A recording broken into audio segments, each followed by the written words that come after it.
ఎంతో టేస్టీగా ఉండేటువంటి దోసకాయ పప్పు అయితే చేసుకుందాం రండి.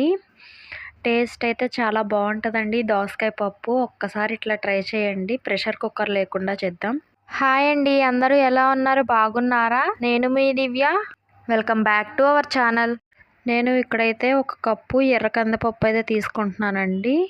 ఇది వచ్చేసి 250 ml అండి. ఎంఎల్లో అయితే కప్పున్నర వరకు తీసుకోండి.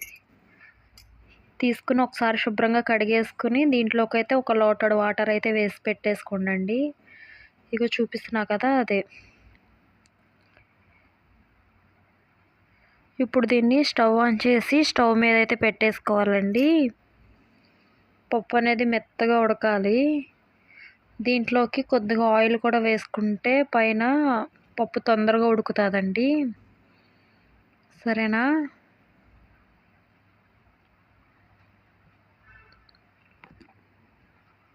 చూసారా, పప్పు అనేది ఉడికిపోయింది లైట్గా. ఈ పప్పు ఎంతో టైం కూడా పట్టదండి, వెంటనే ఉడికిపోతుంది. ఇప్పుడు దీంట్లోకి ఉల్లిపాయ పచ్చిమిరపకాయలు వేసుకోవాలండి. ఒక ఉల్లిపాయ అట్లాగే 2 పచ్చిమిరపకాయలు కట్ చేసి వేసుకోండి. ఒక్కసారి ఈ విధంగా ట్రై చేయండి అండి, టేస్ట్ అయితే బాగుంటుంది. కొంతమంది ఉల్లిపాయలు ఏమంటారు తాలింపులో వేస్తారు, అట్లా కాకుండా ఇట్లా చేయండి, టేస్ట్ బాగుంటుంది. ఆ రోజు నిజంగా చెప్పాలంటే కర్రీ కూడా చాలా బాగా వచ్చింది, పప్పు దోసకాయ. ఇప్పుడు ఒక కప్పు దోసకాయలు కూడా వేసుకోవాలండి. ఉల్లిపాయ పచ్చిమిరపకాయ ఉడికిపోయినాయి. తర్వాత దోసకాయ వేసేసా.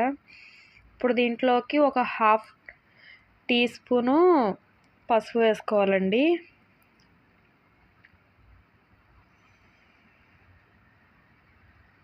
చూసారా, ఉడికిపోవాలి దోసకాయ ముక్కలు కూడా. ఇక్కడ ఒకసారి తిప్పేసుకొని ఇంకా మూత అయితే ఇట్లా పెట్టుకోవాలండి, పొంగిపోద్ది. చూసారా, మొత్తం క్లోజ్ అయిపోయి పొంగిపోయింది లైట్గా. ఇప్పుడు దీంట్లోకి ఇవి ఉడికిపోయిన తర్వాత చింతపండు వేసుకోవాలండి. ఒక నిమ్మకాయ సైజ్ అంతా చింతపండు అయితే సరిపోతుంది. మీరు సోక్ చేసి వాటర్ అన్న వేసుకోవచ్చు. నేను ఇక్కడ సోక్ చేయకుండా డైరెక్ట్ చింతపండు వేసేసా. ఒకసారి తిప్పేసుకుని మళ్ళీ మూత పెట్టి ఉడికించుకోవాలి. మెత్తగా ఉడికిపోవాలండి దోసకాయ కూడా. చూసారా, ఇంతేనండి, ఉడికిపోయింది. ఇంకా ఇప్పుడు దీన్ని అయితే మనం దింపేసుకుని పప్పు గుత్తితో మెదిపేసుకోవాలండి. ఇదిగోండి చూపిస్తున్నా కదా, దీన్ని పప్పు గుత్తి అంటారు.